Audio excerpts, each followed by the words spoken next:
So I'm going to start just with a few housekeeping announcements from the wonderful and extremely friendly people at Hero Series. So this is the only time I'll actually use a bit of paper in the entire, well, not quite, but almost the only time I'll use a little bit of paper in the course of the session. The first thing is the Hero Series team, as I said, are an extremely friendly bunch, and they're here to help. So reach out to them if you've got any questions, either about the platform or about future and upcoming Hero Series events. If you have any technical issues, they're the people to contact. And the most important thing perhaps is don't panic at all, because every session is recorded. The session will be available to everybody in recorded format very soon, tomorrow at the latest. Having been recorded, they'll stay up on the platform for the duration of the series and for a few weeks afterwards, so you can catch up or rewatch anytime you like. So if you do have some sort of technical glitch, you're not actually losing content irretrievably. You'll be able to watch it on catch up, as they say. Okay. Each session will also be available as audio only. So if you want to listen or re-listen on the bus or in the car or on the train, that's again an option. Now, week one's Q&A, the Q&A that relates to this session, is happening this Friday. So go to the Hero Series forum, where you'll find a specific thread for week one questions. I'll make sure to answer all, or at least as many as I can, on Friday. You'll also have a second opportunity, if you do come on board live, to ask questions through live chat. Questions can be about the content delivered today or not. Now, don't get hyper personal about anything, if you know, but broadly speaking, feel free to ask me anything that you think might help you or the group. And finally, the Hero Series platform is absolutely the best place to get in touch with me. The Hero Series team, it's collaborative as well as being interactive, so the team can learn from each other as much as maybe you can learn from me. And I want this series to be a kind of team collaborative activity, so get involved and share your thoughts.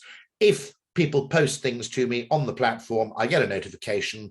There's no worry that I'm just going to ignore what you have to say. And that also means that we'll have maximal fun and a really good 4 weeks together. So I hope that's clear. No announcements about fire alarms or emergency exits, because as I said, this is purely online. And I think we have people from about 15 different countries signed up, which is great to hear. So I'm going to kick off. Before I get into what you might like is the main meat of this idea, I'm going to kick off with a little bit of a confession, which is I don't quite know what my next book is going to be called or what it's going to be about, because I've got two, if you like, conflicting thoughts. One of them is to use the greatest and most enduring and most famous advertising headlines and straplines as the platform for an exploration of behavioral science.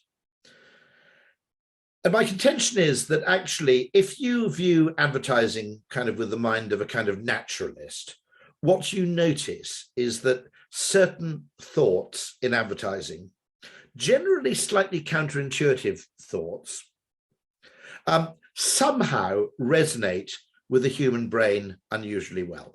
It isn't very common in the real world for millions of pounds to be spent perfecting 15 words. And probably, you know, outside perhaps Hollywood, the only time that's ever done is really within the advertising industry. And my contention is that the words that are chosen, and particularly the words that endure and the phrases that work or the phrases that resonate, probably have something to teach us about human perception and human behavior. And so we can use advertising slogans, if you like, as a kind of template for understanding behavioral science. So a classic example would be, it was never actually a slogan, although it was used later in a headline. Nobody ever got fired for buying IBM, okay? Very, very resonant line. And it captures something of real meaning. Now, a behavioral scientist would call that loss aversion. But you could also talk about something slightly different, which is the fact that in B2B or institutional decision-making, people are desperate to minimize the risk of blame. And so there's an inherent behavioral bias in anybody making a decision, whether in a large company, a company they don't own, that is, or making a decision, for example, in government, that although ostensibly what they're trying to do is to be seen to make the best decision, what they're really doing is making a decision where, in the event of catastrophe, they're the least likely to get blamed for it.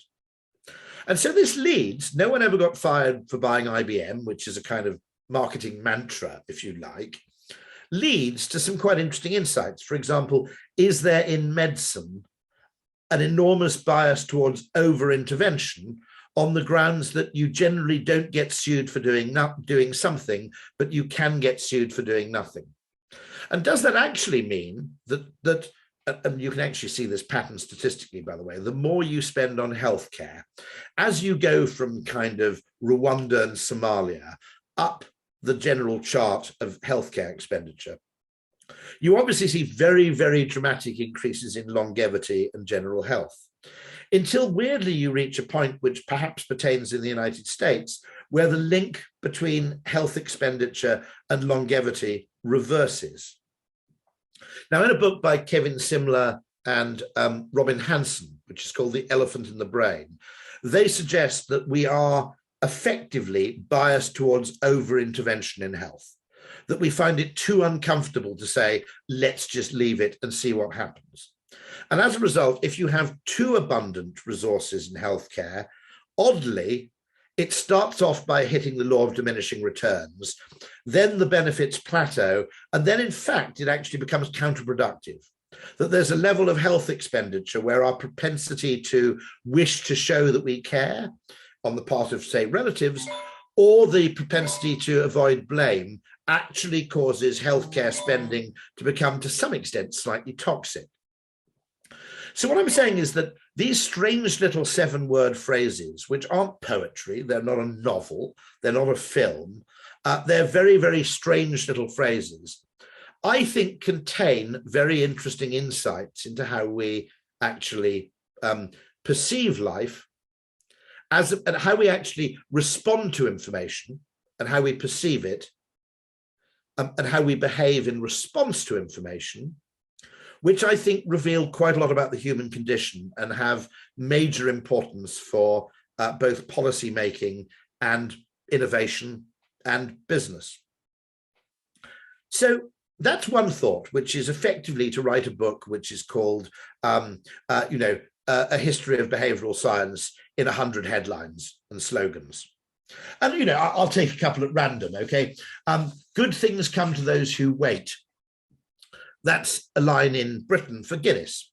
That's interesting because it's a perfect example of alchemy, in the sense that it takes a negative and flips it into a positive.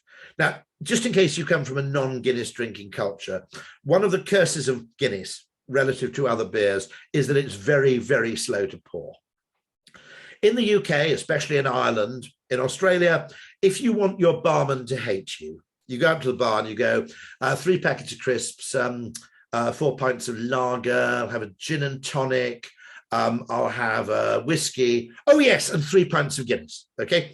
Because the guy secretly thinks, oh God, if you told me that first, I could have been pouring the first pint of Guinness and waiting for it, in its tortuously slow pour to be filling the first glass while you were talking to me about all the other crap. Now, what good things come to those who wait does is something that advertising quite often does. It turns a negative into a positive. And it actually instead of denying the disadvantage of something, it actually makes a virtue of it. There's a phrase in Chaucer, so that means it goes back to the kind of 13th century, which is to make a virtue of necessity. And that's a psychological thing. Those of you familiar with The Fox and the Grapes will know about that's an Aesop fable, which is effectively you make a virtue out of necessity. And it's clear that advertising can quite often do this. It can do things which seem completely counterintuitive, where by making something more difficult, okay, you can actually reframe the negative as a positive, so that the slowness of the pour is no longer a disadvantage. It's actually presented as though it was a product benefit. I find that really, really interesting, because what it shows is that we don't perceive things objectively. okay? That whether something's a utility or a disutility doesn't depend on the objective reality of the situation. It depends on how we actually respond to it and how it's presented to us. There's another fantastically counterintuitive advertising line, famously, just add an egg. Okay. Now, just add an egg is interesting because there was a cake mix for, I think it was Betty Crocker, where all you had to do was chuck a bit of water in, bang it in the oven, and you got a cake. And it didn't sell very well. And they brought in a psychologist who said, it's actually so easy that it doesn't feel like cooking. It could almost be suffering from the too good to be true problem. I don't feel I've actually cooked for my family if all I've done is warmed something up. If you require me to do a little bit of extra work, I'll probably derive more satisfaction from the activity and it feels like cooking. Okay. Now, what they did is they actually made the slogan, instead of basically instant cake mix, they said just add an egg. They added difficulty and expense to the process. But strangely, the product immediately became very, very successful and very, very popular. Now, you could also argue that that piece of psychology, which is that to some extent, you can make something so effortless that it becomes meaningless, is an interesting thing to understand in terms of things like web design or usability. And so the way we respond to something isn't objective, it's context dependent. Okay?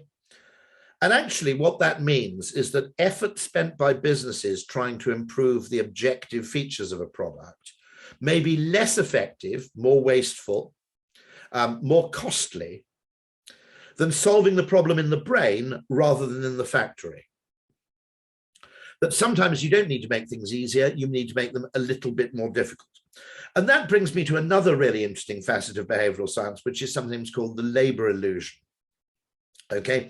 And the argument there, and this is absolutely fervently believed by Kamprad, who's the owner of IKEA, which is that you value your furniture all the more for the effort you have to put into its construction.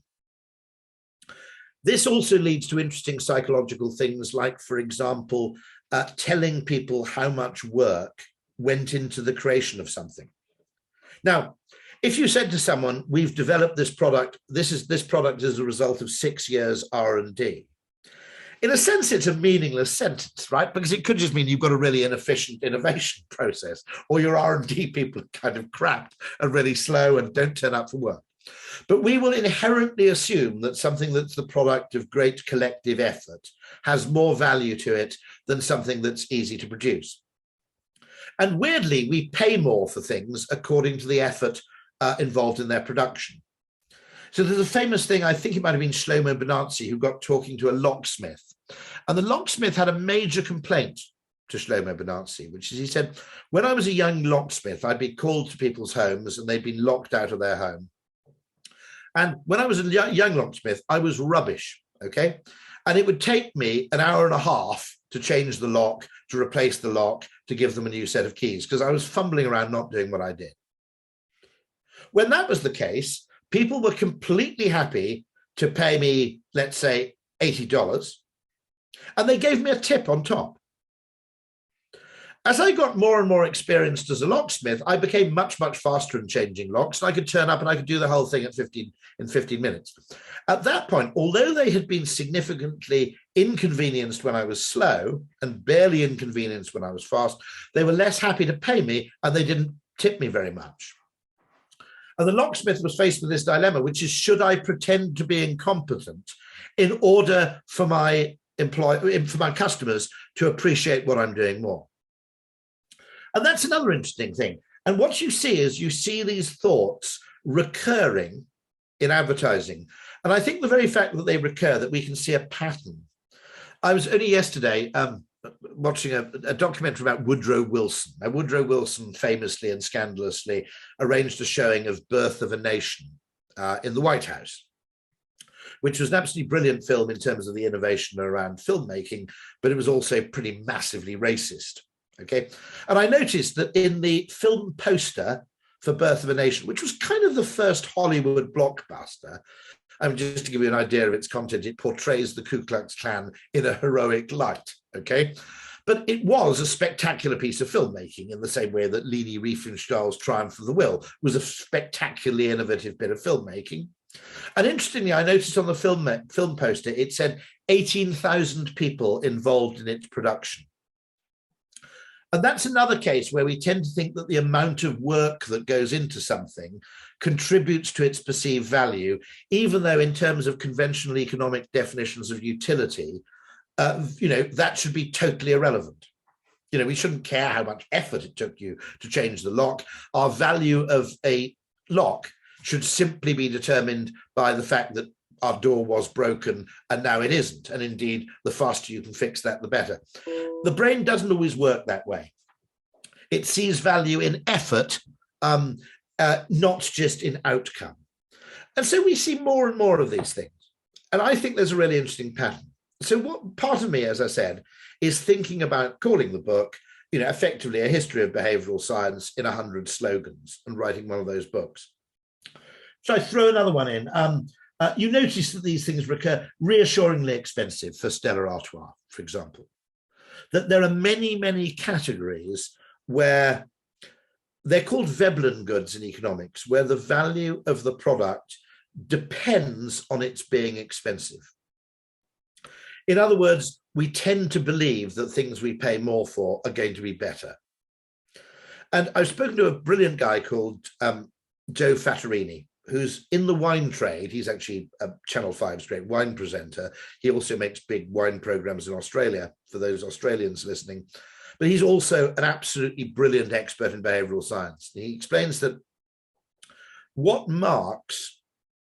determines what people spend on wine is obviously driven partly by wealth. Okay, that if you are skint, you can't afford to buy Chateau Latour. So we're not suggesting that actually ability to pay is irrelevant. But he said the primary thing that drives big spending in wine is the significance of the occasion. We tend to spend more to mark a particular occasion. And so a very interesting case of this happened in British sparkling wine, where British sparkling wine has always existed for a long time. In fact, if I'm going to be slightly nationalistic for a moment, champagne was actually invented in Britain by a man called Christopher Merritt. It was not invented by Dom Perignon in France. He was about 50 years later. The possibility of in-bottle fermentation to produce a fizzy-alcoholic drink was presented to the Royal Society by a man called Christopher Merritt in, I think, the 17th century. The innovation that made this possible was not in-bottle fermentation. That had been known about for years. It was actually improvements in the quality of glass and bottle manufacture by glassmakers in Newcastle in the northeast of England, who finally produced bottles reliably in a form that was strong enough not to explode under pressure. You could make champagne in the 14th century, but you'd basically end up with 5 bottles and then a cellar floor basically covered in liquid and broken glass. And it was Geordie glassmakers who made champagne possible. So champagne is technically, I suppose, a Newcastle drink rather than a French drink. But the interesting thing about English sparkling wine is we tended to sell it cheap. Now, if you think about it, cheap sparkling wine is kind of a bit useless because most people buy champagne to mark an occasion. And in order to mark the occasion, they want to spend more. Either it's signaling this occasion is important to us all, so we're marking the occasion by spending £25 rather than £8.95. Or you use champagne to signify generosity, which is, for your birthday, I've bought you a bottle of this. And the guy goes, it says champagne, so at least I know he spent 18 quid on me, right? Okay. Whereas if you said British sparkling wine in 1987, the guy would go, I bet he got this for £7.95. It's probably a leftover. It's been in his cupboard for weeks, right? Or you're serving champagne at a party, in which case you want to generally signal the fact that you care about the people that you're hosting enough to give them the expensive stuff. And here was a classic case which has happened in British sparkling wine. When it was £8.95, it was a more or less useless category. A brilliant marketer, ex-Heineken, I think, took over a vineyard called Chapeldown in Kent. And he did ramp up the quality, and he ramped up the quality of the packaging, and he ramped up the labelling a bit. But the other thing he ramped up was the price. And he priced it actually above many routine champagnes. Now, in conventional economic logic, this would have been a disaster. You've got the same product, you've more or less trebled the price. It was a spectacular success. This was also true, by the way, of the Peloton. So what I think is really important is that advertising slogans are a kind of template for understanding the counterintuitive aspects of human behavior. The fact that there's a logical way in which theoretically we should behave when presented with information, but there's an emotional response to information which depends on how that information is presented, which actually determines how we react. And they're not one and the same thing. It's absolutely vital to understand that they're not one and the same thing. Things, the same thing, can feel different depending on context. There's a genius in the advertising industry called Jeremy Bullmore. And if you ever get a chance to read his speeches, which are quite often on the WPP website, or to read his books, do not miss anything by Jeremy Bullmore. And he once said something fascinating to me, which brings me to another advertising line: a choice, not a compromise. There are things which feel great if you've chosen to do them, but feel terrible if they're imposed on you. Okay, so if you're a rich kind of Ivy League educated guy traveling to work in New York on a titanium bike, okay, you've chosen to cycle to work. That makes you cool and you feel really good doing it. Cycling to work, if you can't afford a car and you don't think you'll ever be able to afford a car, is a compromise. It's not a choice. And even though it's the same activity, it's perceived differently and it feels different. Jeremy Bullmore's point was that when he was young, he couldn't afford a dinner jacket. Turning up at a black tie event in a suit because you can't afford a dinner jacket feels terrible. Much later, when he was much richer and probably had 2 dinner jackets, he said turning up in a suit felt fine, because nobody there imagined that I was doing this by necessity. They assumed I was doing it by choice. And this factor that what we measure tends to be a very small subset of what consumers care about is vitally important, because we're putting AI to work and we're putting computers to work in determining what drives human behavior. But the only thing the computer can measure, almost by definition, are those parts of the stimulus which are capable of numerical quantification.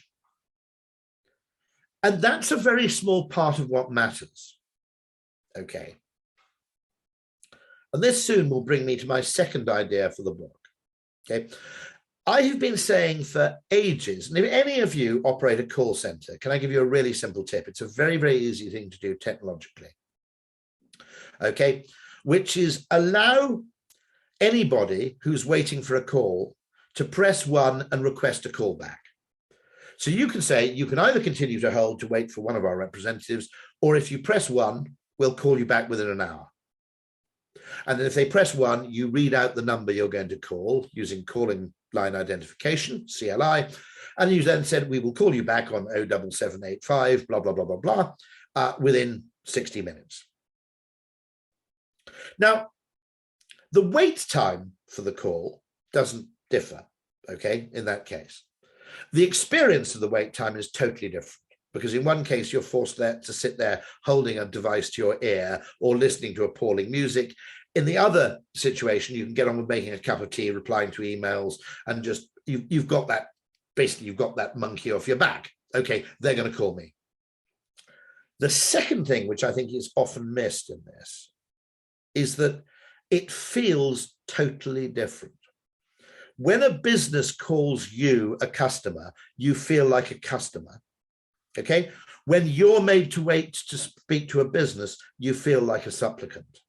And my contention, which I've yet been able to prove, is your ability to maintain customer loyalty, your ability to upsell products, to cross-sell products, your ability to actually increase customer satisfaction will be inordinately enhanced if you offer and then subsequently ring them rather than making them wait. What's strange about this is you'd think people would have cottoned on. By the way, in Israel, I gave a long spiel about this in Israel. I couldn't understand why everybody was meeting me with blank stares. Again, what the hell is this guy talking about? I said, clearly I'm not really resonating with you when I suggest this. They said, no, no, no. That's because in Israel, it's illegal not to offer a customer a callback. If you make someone wait for more than 3 minutes on the phone, if you're kind of a utility, an electricity company, a mobile phone company, it's a legal requirement that you offer them a call back. I don't know whether that was done just to avoid time wasting in the populace. I don't know why, but actually they made it a legal requirement that that was on offer, which explained why all the people in my audience in Tel Aviv were going, you know, what the hell is this guy talking about? But those are the kind of things which, if you think about it, I bet that most of the spreadsheets looking at the correlation between customer satisfaction and so on are not looking at the distinction. They're looking at duration, but they're not looking at the really decisive difference, which is the contextual and emotional difference between being made to wait and being actually called back. Because the objective factor, how long do you wait there, is of secondary importance. The real importance is what's the quality of your waiting time, and at what point does making a customer wait feel downright insulting. So I talk about this, by the way, anybody here operating a small shop, I've got a great tip for any small shopkeeper or cafe owner or anything else, right?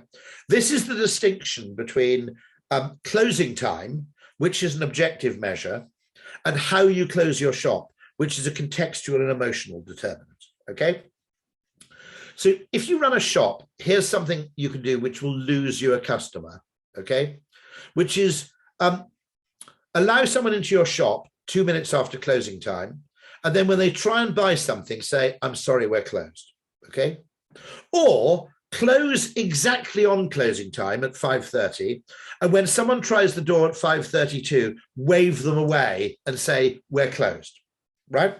Even though you are visibly there yourself in person. There's a dry cleaner in Sevenoaks that did that to me. I haven't used them for 11 years as a result. I've boycotted them, gone elsewhere. By contrast, if you want to win a customer for life, lock the door anytime between 5 minutes before closing time and closing time, or even a little bit after, that doesn't matter. Lock the door, okay? Leave the sign open, but lock the door. When someone comes along and tries the door, make an exaggerated effort to unlock the door, go out onto the street and say, I'm technically closed, but if you need anything, do come in. Now it's the opposite. You've won a customer for life. Why? Because our brains are mostly big, okay? The reason we have a big brain is not to deal with rocket science or to design engines. The reason humans have a big brain is to deal with social encounters. The brilliant psychologist at Cambridge who makes the point, he said, what is the single thing that will most complicate the world for a monkey? Okay, you know, it's not an additional tree. Okay, what really makes life complicated for a monkey is another monkey. And a large part of our brain effectively has evolved to deal with social situations. Now, in the case of someone allowing you into the store and then when you try and buy something going, sorry, we're closed, okay, right? In that case, we don't interpret it as, I must remember that the closing time for this store is 5:30, and I must remember to go there more promptly next time. The way we interpret that is an insult. We don't think the store is closed. We think this guy can't be bothered to serve me. I bet if I look more important or if I look richer or whatever, he would have served me, but he basically thinks I'm worthless as a human being. Okay. When someone opens up the store for you, especially by standing by the door and unlocking the key and letting people in, basically you feel like Snoop Dogg. You feel like a rock star. You feel like a rapper. You feel important. And the emotional response in that case completely drowns out what you might call the objective facts of the situation. Because it's a socially mediated transaction far more than it is actually an economic transaction. By the way, you know, if you want to, one of the most valuable tips I think I've given to the world's coffee shops is if you're open, even if it's raining, even if nobody's going to sit outside, put chairs and tables outside your coffee shop onto the pavement if you can, if you're allowed to. Because from 500 yards away, that says there's a coffee shop down there and it's open, because if it had closed, they would have put the chairs away. So you can communicate to the unconscious. Now, the alternative to that is to have the American solution would be to have a huge neon sign that says coffee shop open. But the human brain makes all kinds of inferential decisions from information. Okay. The point about putting the chairs and tables out is that in that situation, your chairs and tables are not a place to sit. They're an advertisement. They're a reliable, costly signal that you're serving coffee, that you want people to come and drink your coffee, and that you're open, because if you weren't open, the first thing you would have done is locked your tables and chairs away. So not everything is for what it's for. There are things that provide utility, but there are things that provide meaning. And in the human response to information, meaning trumps objective measures of utility. 9 times out of 10, he said, as a gross generalization, but you get what I mean, okay? A lot of the time, right? I'll tell you a lovely story, which is I told that story about the chairs outside the coffee shop, and someone wrote and said, I know you're right. I said, well, I'm always glad to be confirmed. How do you know I'm right? Said, because we used to do the opposite. I said, well, what the hell would you do the opposite? He said, because we didn't own the coffee shop. We worked at the coffee shop. And what used to piss us off, okay, was we were supposed to close at 5 p.m. But then these bastards would come in at 10 to 5 and they'd order a coffee and they'd sit there and we'd be sweeping the floor around them. And that meant we didn't get to knock off early. We had to stay until we couldn't clean the machine, right? We couldn't do that Gadget stuff where you put water through the machine. And we basically ended up staying till, 5:20 or whatever it was, basically unpaid. Because the bastards who came in shortly before closing time meant that we couldn't kind of knock off early and start putting things away.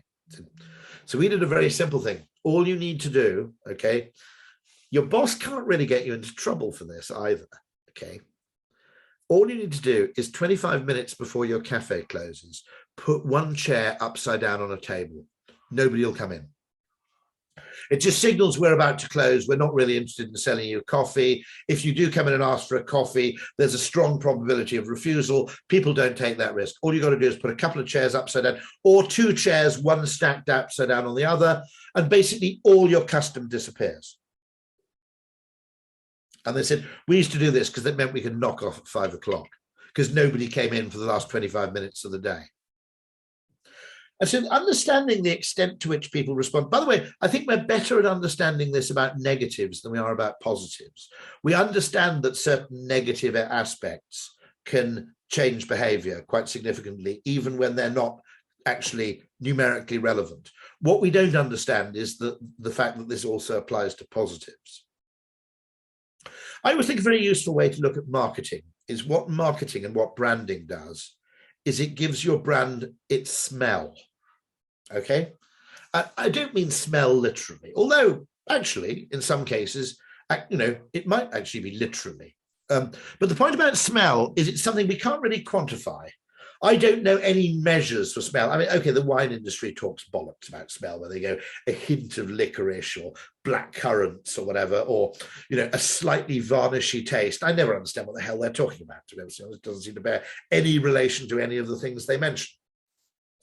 What I mean about smell is it's a thing that affects our behavior that we feel very deeply, but we feel it at an unconscious level. So it affects our behavior without us necessarily realizing why. And also because it's something which never factors in to the standard metrics which businesses use to measure their performance. Now, I'm fairly confident to say that if you had a Michelin-starred restaurant serving fantastic food, but there was a small, barely perceptible scent of decomposing rat in the restaurant, that some people wouldn't come in and nobody would eat there twice. But if you look purely at your objective metrics, you'd be reducing the price of the food, you'd be increasing the quality of the food, you'd be looking at all the things you traditionally look at as a determinant of a restaurant's success, all the things that fit into a spreadsheet, all the things that fit into a model. Okay, but if the smell is wrong, if the restaurant doesn't smell right, it doesn't matter what you do in all those other areas, you're going to fail. And so what I often look at is that many of these phrases, okay, I mean, I go back quite a while. Many of these great advertising slogans include a very early one from about 1925 for Listerine, which is, always the bridesmaid, never the bride, which was effectively playing on sort of Darwinian fears of being unattractive to the opposite sex. I mean, 1920s advertising did this absolutely blatantly. It was extraordinarily sexist, and it was extraordinarily exploitative of people's effectively social and reproductive anxieties. It's very, very Darwinian. Okay, but all these things, if you like, come into a smell. At 60 miles an hour, the loudest sound in the new Rolls-Royce is the ticking of the electric clock, written by David Ogilvy, who founded Ogilvy. When you actually, effectively split that up, okay, it's a nonsensical sentence. In fact, the engineer at Rolls-Royce was infuriated by the ad because he said, all you're saying, I've worked for years developing this car, and all you're saying is it's got a really noisy clock, which, by the way, it is quite noisy, apparently. The clock in the 1960s Rolls-Royce, I think it's the Cloud 2, is actually quite noisy. But what it does in a way is it's a brilliant way of saying quiet, in a way that has emotional resonance rather than merely talking about decibels. And I think understanding this is really, really important. So let me come to my second idea for my book. Okay, so the first idea is to take these various time-tested advertising slogans, L'Oreal, because I'm worth it, okay? Some of them are more recent, reassuringly expensive, no one ever got fired for buying IBM. Never knowingly unsold for John Lewis. 8 out of 10 owners say their cats prefer it. Social proof, if you like. Okay, nearly all of those really resonant lines actually contain within them a behavioral science insight, an insight into human psychology and perception. And I think that's interesting. But then the other way I want to look at the book is this, which is I kind of want to write a book as well called Invisible Asymmetries. Because most of the time, the way we look at the world is inevitably asymmetrical. And I think the only way we can, so what I'm saying is that all information, even the most objective seeming numerical, calculated statistical information, is, once it passes through the human brain, okay, will actually affect us in an asymmetric way. Now, we know this from very famous behavioral science experiments from Daniel Kahneman, that if you present to a doctor or a patient the information that if you undergo this particular treatment, there's a 98% chance you'll survive versus a 2% chance you'll die, the proportion of people who undergo the surgery varies, not depending on the information, which let's remember is a 98% survival rate, okay? It will vary according to how you present it. Now, what that means, forgive me for a second, what that means is that even absolutely objective information, this isn't cherry picking from a data set, okay? This isn't designing a graph so that you cut off, the baseline part of the graph to make a contrast seem more exaggerated than it really is.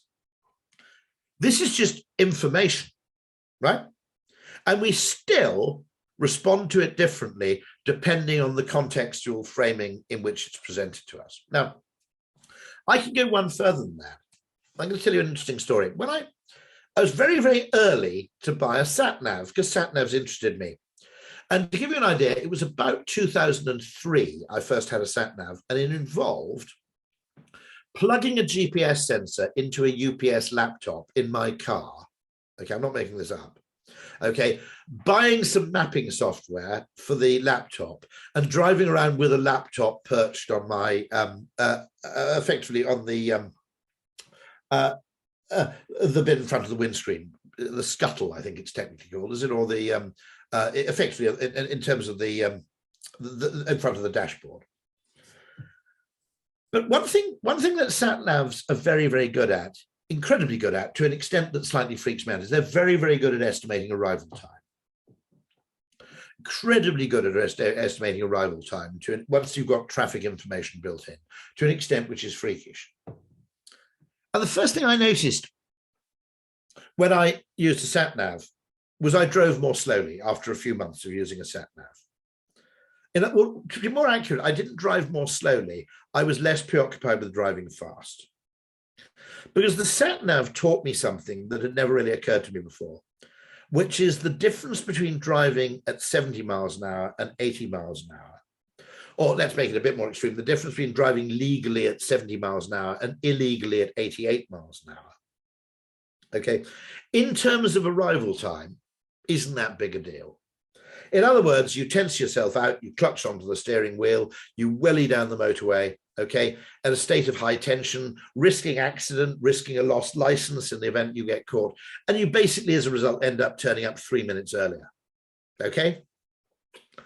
You know, I mean, not stopping for coffee or avoiding traffic jams is basically better than buying a Porsche if you actually want to arrive, you know, really fast. In fact, the best way to own a really fast car would be to have a urinal built in so you didn't need to stop to go to the toilet, because that would actually make more difference to your arrival time than actually buying a faster car.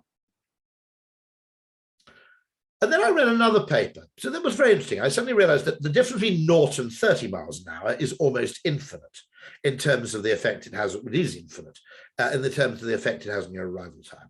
The difference between 30 and 60 is monumental, okay, in terms of the effect it has on your arrival time. The difference between 60 and 80, 60 and 70 is more or less nugatory. But the perception is very interesting because 30, 40, 50, 60 miles an hour all feel comparatively slow, whereas when you're driving at 80 miles an hour, it feels really fast. And also, we think that the 20 miles an hour difference between 60 and 80 is as important as the 20 miles an hour difference between 40 and 60. Nothing like it in terms of the arrival time, okay? 40 and 60 will make a huge difference to your earliness of arrival. 60 to 80, think about it in percentage terms, okay? You know, 40 to 60 is basically 50% faster. 60 to 80 is 33% faster. And in terms of the arrival time reduction, the difference is even less pronounced. Now, here's an interesting thing. Some people have said that we're wrong in the way we present fuel economy in the UK and in the United States, because we talk about it in miles per gallon. And several people, particularly environmentalists, have said we should present it the way Europeans do, which is litres per 100 kilometres. In other words, it's fuel consumed for a given distance rather than distance available for a given quantity of fuel.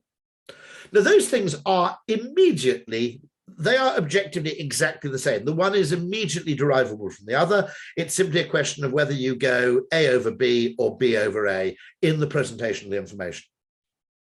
But they made the point that an increase in fuel economy from 10 miles to get to the gallon to 20, which is monumental in terms of your fuel economy, the amount of fuel you'll consume, doesn't feel any more exciting than an increase in fuel economy between 50 miles per gallon and 60, or 40 miles per gallon and 50, despite the fact that one is transformative and the other is merely a nice and convenient saving. But it's a difference of 10 either way, and so we don't actually look at it the right way. Whereas Europeans, by looking at it the other way around, the contrast between, in one case, the 10 miles an hour car looks unbelievably worse in terms of litres per 100 kilometres than the car that does 20, okay? And so we should present it the other way. And then it suddenly occurred to me that this, in theory, would be true of speed. That if your speedometer did not say miles per hour, it instead said minutes per 20 miles, all of us would drive completely differently, even though the information is exactly the same in objective terms. And so it strikes me that even if whether you present something as A over B or B over A has a huge difference in human behavior and perception, seriously, what hope is there for the idea that objective change is what drives human preference? It's doomed from the outset. And therefore, as a result, what we've got to do is we've got to look for these hidden asymmetries. And I Googled the phrase hidden asymmetries, and the only person, fascinatingly, who's ever used the phrase is my friend Nassim Taleb. And he writes about the asymmetry we have in terms of looking at the past and looking at the future. And there's the asymmetry of ergodicity. We tend to assume that what is rational at the collective level is also rational at the individual level. And there's a whole field of ergodicity economics, which is now growing up, which shows that most people are completely unaware of this asymmetry. Okay. But nonetheless, it has an enormous effect, because if you're looking at something in one dimension and you should be looking at it the other, what you determine to be rational or economically optimal is actually completely different. Okay. Now, one of the interesting things is that most large organizations, I think there's only one solution to this, by the way, hysterically, which is creativity, by which I mean creativity in the broader sense, which is you look at the same thing in multiple different ways. And interestingly, people in business, people in government love, in some ways, they make their institutions work by effectively coalescing on a single way of looking at the world. And any single way of looking at the world automatically contains biases from the get-go. So even something as simple as whether you have miles per gallon or miles per hour or minutes per 60 miles. So if you're going at 60, okay, you'd be getting 60 minutes per 60 miles. If you're going at 30, it would be 2 hours, okay? In order to actually get the time down significantly, you'd have to drive at 120 miles an hour, which you wouldn't do. But it's an interesting question. What if our speedometers were just calibrated the other way around? We'd behave differently. And my contention here is that free market capitalism partly exists and is necessary because businesses aren't just competing to provide the same product at a different price. They're not just competing to provide better products than worse products. Actually, the reason you need competitive, diverse capitalism is because the businesses are competing to present the same information in different ways to see which works. Okay? So that actually the same thing presented in different ways can be either terrible or brilliant. Red Bull, if presented as a drink, it was the worst soft drink ever researched by a company in the United States which researches carbonated beverages. Okay? They actually came back and said to Red Bull, there is no drink we've researched that has come out worse than this. Normally our research respondents say things like, it's not really my cup of tea, or it's a little cloying, or maybe it's more for kids. In the case of Red Bull, they came back pretty much as one voice and said, I wouldn't drink this piss if you paid me to. Now that's kind of fascinating, because how come it became so popular? Well, the answer was it wasn't really sold as a drink, it was sold as a medicine. Okay. And it was basically sold, Red Bull gives you wings, on its psychoactive and psychotropic properties. Now, if you think of something as a medicine, the very things that make it a bad drink, taste weird, cost a lot of money, comes in a tiny can, okay, not legally for sale to the under 16s. All of those things are a disaster if you're selling a popular drink, but they're a positive benefit if you're selling a drug. It's alchemy. You turn a disadvantage into an advantage.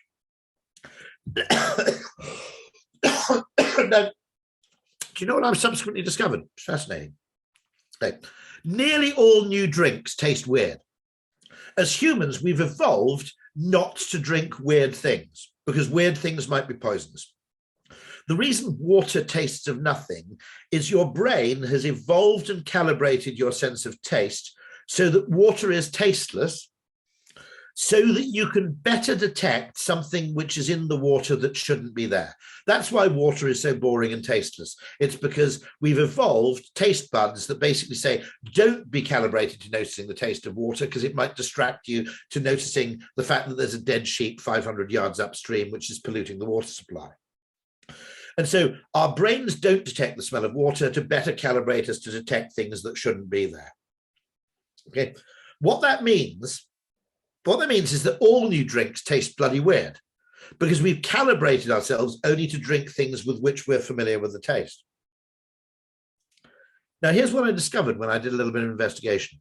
Tea, coffee, and Coca-Cola and Pepsi were initially sold in every single market where they appeared as medicinal.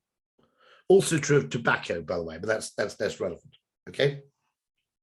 Now that's really, when you think about it, that's really, really weird, because nobody likes the taste of tea when they first have it. So the way you get people into a drink is by persuading them that it has psychoactive or medicinal powers. Then they get used to the taste because they associate it with the medicinal effects to a point where they quite enjoy it. When I was a kid, aged 11, my parents had gin in the house. And I used to open the bottle of gin and smell it. And I genuinely could not conceive of anything more repellent that someone could drink than the smell of gin. Drink the thing all the time now. Okay. But there's something really interesting there where we can look at a pattern and replicate it. I'm always obsessed with the fact that in the UK, if you opened a chain of restaurants that only sold bacon sandwiches, okay, and it was £8 for a really good bacon roll, and the only drinks you'd sell in my imaginary restaurant would be champagne or strong tea, and you do something really weird like refusing to sell ketchup as well, because I notice an increasing pattern with restaurant innovation, where what people do effectively is they realize that if you only focus on one thing, people assume you're very good at it. Okay. If you focus on range and breadth of provision, people tend to assume you're bad at it. If you only do one thing, there's a bar round the corner from my flat in Deal on the Kent coast, which is called Bloody Mary's. I never drink a Bloody Mary from 1 month to the next, except when I'm in the bar called Bloody Mary's, when I always order a Bloody Mary. And the reason is, if your bar's called Bloody Mary's, you have to make a pretty good Bloody Mary, and they do. And so I think we can look for patterns in phrases. I think we can look for patterns in innovation. And if we decode those patterns, not using the tools of economics, but using the tools of human perception and behavioral science, we can not only spot the recurring patterns, but we can actually replicate them. Five Guys, if you're wondering what my inspiration is for the bacon sandwich restaurant, it's Five Guys. No one would have thought you could charge £10 for a burger in, let's face it, an eating environment which is much more exotic, in fact, less exotic than a branch of McDonald's. There are sacks of potatoes lying all over the place. There are weird sort of bags of peanuts dotted around the place. It's red and white tiling. Okay, there's nothing, there's nothing opulent there. There's no table linen. How come they can charge £10 for a burger? Well, I think effectively, as with most innovation, they hacked the psychological motherlode. They spotted a pattern, and indeed they did, by the way, and their inspiration was partly a tiny chain of restaurants in Ocean City, Maryland, which only sell French fries and nothing else, and won't sell ketchup, by the way, intriguingly. Okay, but I think they basically hacked into something about human psychology, which effectively means that we automatically disproportionately enjoy that burger precisely because it's expensive, while most of the other things you get at Five Guys, the fries, the free refills of drinks, the free toppings, the free extras, are actually comparatively cheap. I think they've just hacked into something psychological. None of these things make sense in advance because, as I said, even the most objective information, whether you say miles per hour or minutes per 60 miles, as a measure of speed, they affect how we behave. So the objective reality is actually more or less meaningless. Now, okay, there are commodity markets where we're buying a commodity. I would argue that in the developed economies of the world, those things that are commodities are less and less integral to the economy, that what people are paying for, a large amount of GDP is people paying for meaning.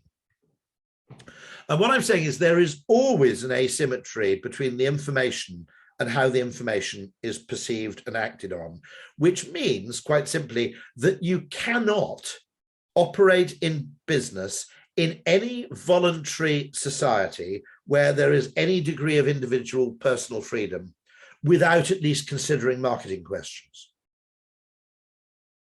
Let me give you a very simple example of this, okay? And it strikes me as one of the biggest political marketing failings of the last 20 years.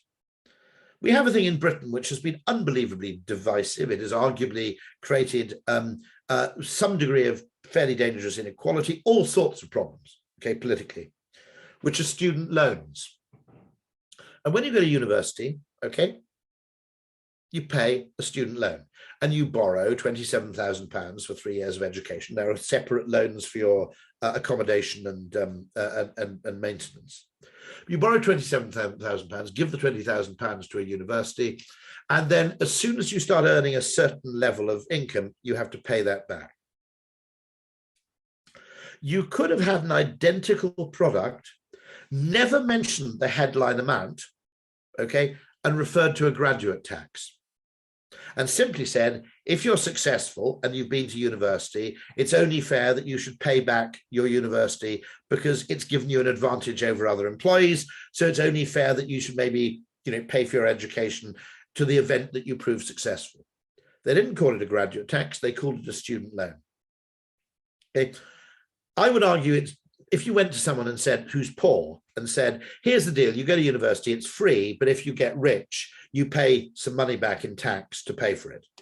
Poor people will go, yeah, that's fine. You go to a poor person and say, do you want to start your life £27,000 in debt?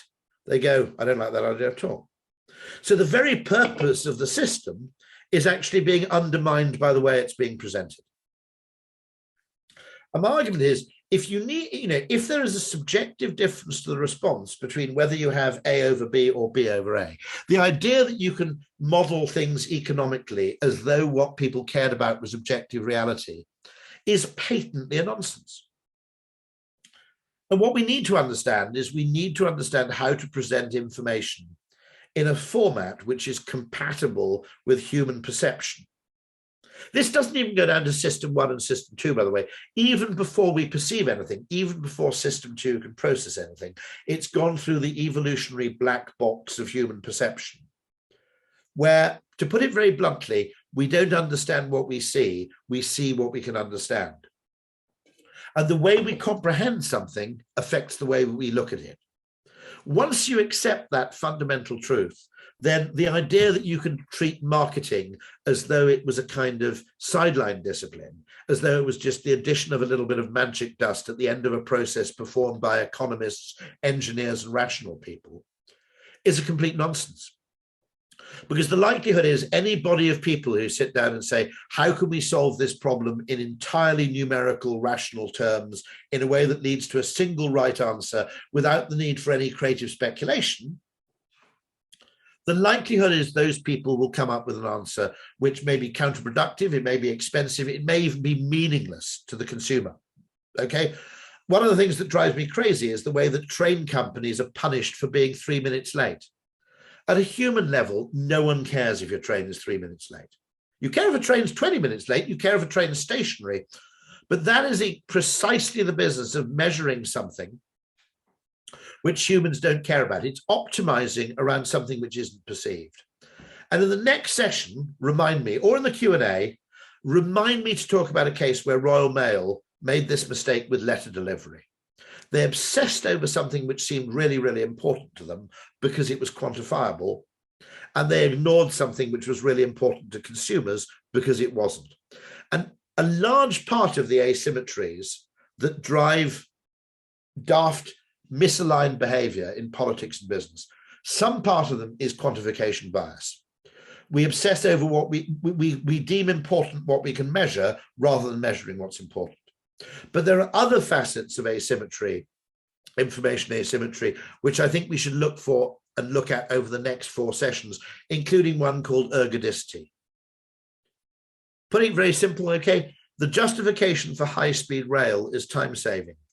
But if you save time on a journey that people don't make very often, okay, is it really the same to save 1 million people half an hour once a year, rather than saving 1,000 people, 1,000 hours? Okay, well, it obviously isn't the same. Okay, if you take a commuter railway that becomes faster, that's literally 10 people saving, let's say, 200 hours a year. Okay, that's not the same as 200 people saving 10 hours a year. It looks the same in a model, but it's completely different in reality. And these are the kind of asymmetries which I think the principal job of a marketer is to look for perceptual and measurement asymmetries and correct them for fun and profit. So that's the perfect place to end at 1 o'clock. I'm bizarrely and uncharacteristically exactly on time.